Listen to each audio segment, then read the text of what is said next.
عزیز طلبہ و طالبات، کل بہت مختصر طور سے ہم لوگوں نے یہ سمجھنے کی کوشش کی تھی کہ نظم در حقیقت کیا ہوتی ہے، اور اسی ضمن میں نظم کی ایک تعریف متعین کرنے کی کوشش ہوئی تھی، اور مثالوں کے ذریعہ اس کو سمجھایا بھی گیا تھا کہ نظم اس وجہ سے نظم ہوتی ہے۔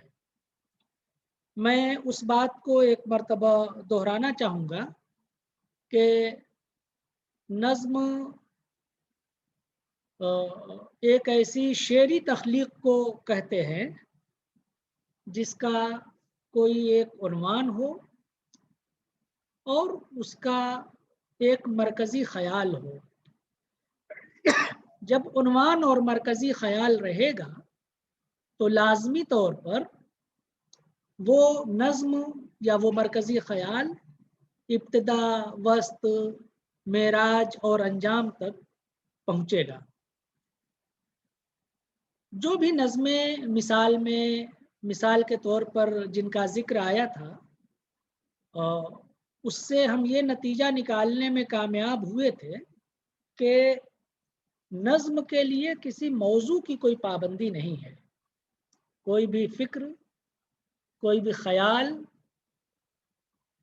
کوئی بھی بات، کوئی بھی چیز،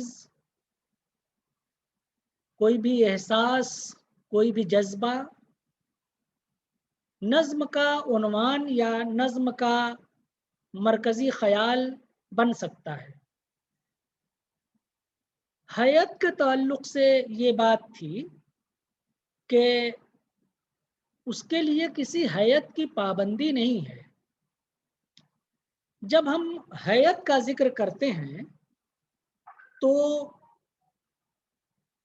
حیت سے مراد، یہ بات افسانوں میں بھی آئی تھی کہ حیت سے مراد اس کا وہ ظاہری ڈھانچہ ہے جو دور سے پہچانا جا سکتا ہے، جو جس کی شناخت اس کی شکل و صورت دیکھ کر کے، اس کی ڈیزائن دیکھ کر کے کی جا سکتی ہے۔ حیت کے نقطۂ نظر سے اگر ہم دیکھیں تو نظم کا دائرہ بہت پھیلا ہوا ہے، اس کا دائرہ بہت بڑا ہے۔ چند حیتوں پر بات کرتے ہیں کہ ایک حیت ہوتی ہے غزل کی، اور جب ہم حیت کرتے ہیں، جب ہم حیت کا لفظ استعمال کرتے ہیں تو اس سے اس کی مراد ظاہری شکل و صورت، اس کی ساخت ہے نا۔ کپڑا سب لوگوں نے دیکھا ہے، پہنتے ہیں ہم سب لوگ، کپڑا کامن ہوتا ہے جس طرح سے اشعار کامن ہوتے ہیں، لیکن اس کی ہمارا ٹیلر اس کو ایک خاص وضع سے کاٹتا ہے اور ایک خاص وضع پر اس کو تیار کر دیتا ہے، تو وہی کپڑا انگرکھا بن جاتا ہے، کبھی کبھی کرتا بن جاتا ہے، کبھی شیروانی بن جاتا ہے، کبھی قمیص، اور اس طرح سے۔ تو قمیص، کپڑے کو تو ہم پہچانتے ہی ہیں، ہم قمیص کو اور شیروانی میں بھی تمیز کر سکتے ہیں۔ تو اسی طرح سے بہت موٹے طور پر یہ سمجھنا چاہیے کہ حیت وہ ظاہری صورت اور وہ ظاہری شکل ہے جو ہم اس کو دیکھ کر کے نظم جس بھی انداز میں چھپی ہو اس کو دور سے پہچان سکیں۔ تو ان سب چیزوں کو سمجھنے کے لیے تھوڑا سا حیت کے بارے میں بھی ہم لوگوں کو جاننا چاہیے۔ ایک حیت غزل کی حیت ہوتی ہے، اس پر کل سرسری طور سے ذکر ہوا تھا، میں اسے بھی ایک بار دہرانا چاہتا ہوں کہ غزل کی حیت ظاہر ہے کہ مطلع سے، حسن مطلع سے اور مقطع سے ترتیب پاتی ہے، اور درمیان کے جو باقی اشعار ہوتے ہیں ان کا مصرع ثانی مطلع کا ہم ردیف اور ہم قافیہ ہوتا ہے، ٹھیک ہے نا۔ تو اس طرح سے اس کو عروض کی کتابوں میں جب آپ دیکھیں گے تو اس کو الف بے اور اس کے بعد مصرع ثانی کو الف بے سے تعبیر کیا جاتا ہے۔ طلبہ کو یہ سمجھنا چاہیے کہ الف بے کا مطلب ایک ردیف اور قافیے کی یکسانیت ہے۔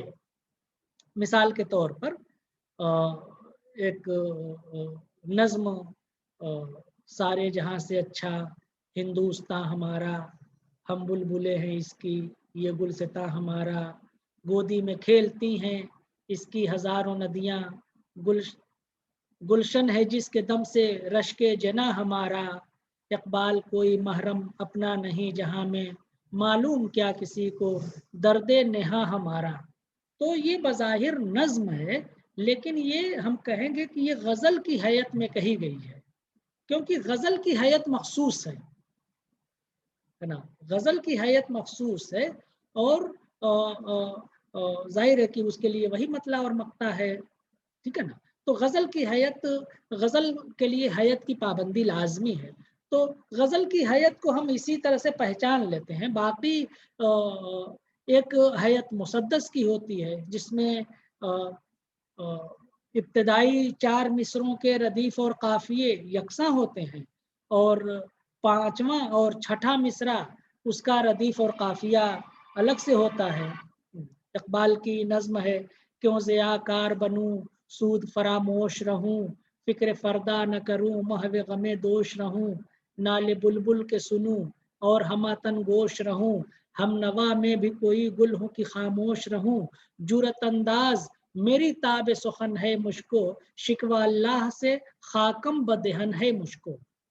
تو ابتدا کے 4 مصرے جو ہیں، ابتدائی 4 مصرے جو ہیں، ان کا ردیف اور قافیہ الگ ہے، یکساں ہے، اور باقی 5ویں اور 6ٹھے مصرے کا ردیف اور قافیہ الگ ہے۔ اس کو ہم مسدس کرتے ہیں۔ مسدس سدس 6 کے معنی میں استعمال ہوتا ہے، اسی سے 6 مصروں والے بند کو، 6 مصروں والے اسٹینزا کو، یا جو جوڑ ہوتا ہے مصروں کا، اس کو ہم لوگ بند کہتے ہیں۔ اسی طرح سے ایک حیت مخمس کی ہوتی ہے۔ نذیر اکبر آبادی کی کئی ایک نظمیں آپ نے پڑھی ہوں گی، انہوں نے بہت ساری نظمیں اپنی مخمس کی شکل میں لکھی ہیں۔ آدمی نامہ ان کی بڑی مشہور نظم ہے، دنیا میں پادشاہ ہے سو ہے وہ بھی آدمی، اور مفلس و گدا ہے سو ہے وہ بھی آدمی۔ تو اس میں پہلے بلکہ اس کے 5 مصرے ہم ردیف اور ہم قافیہ ہیں، لیکن جو دوسری جو نظمیں ہیں جو مخمس کی شکل میں لکھی گئی ہیں، تو اس میں 2 طرح کی صورتحال سامنے آتی ہے۔ ایک میں ہر بار 5واں مصرع نیا مصرع آتا ہے، اپنے ردیف اور قافیے کی رعایت وہی پہلے 5ویں مصرے کی رعایت سے ہوتا ہے، اور کئی بار ایسا ہوتا ہے کہ جو 5واں مصرع ہوتا ہے وہ بار بار دہرایا جاتا ہے۔ مثال کے طور پر، ٹک ہرس و ہوا کو چھوڑ میاں، مت دیس بدیس پھرے مارا، قزاق اجل کا لوٹے ہے دن رات بجا کر نقارا، کیا بدھیا بھیسا بیل شتر کیا گونی پلا سر بھارا۔ ایک مصرع اور ہے، اور اخیر میں کہتا ہے سب ٹھاٹ پڑا رہ جائے گا جب لاد چلے گا بنجارا۔